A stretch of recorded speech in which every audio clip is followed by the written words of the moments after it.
आज से 1 साल पहले मैंने तुम्हें और तुमने मुझे जन्म दिया था। 1 साल बीत गया तुम्हें मेरी ज़िंदगी बने हुए, और ऐसा लगता है कल ही तो मैंने पहली बार तुम्हें अपने सीने से लगाया था। वक्त मानो किसी चिड़िया के पंख जैसे तेज़ी से हवा में उड़ रहा है।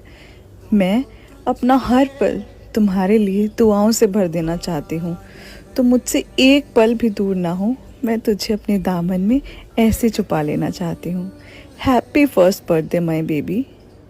एक जान है दोनों तुझ पे कुर्बान है एक পাদুপা করে তুই এলি এই মনে শেখালি আমাকে ভালোবাসার মানে এক পাদুপা করে তুই এলি এই মনে শেখালি আমাকে ভালোবাসার মানে যত্নে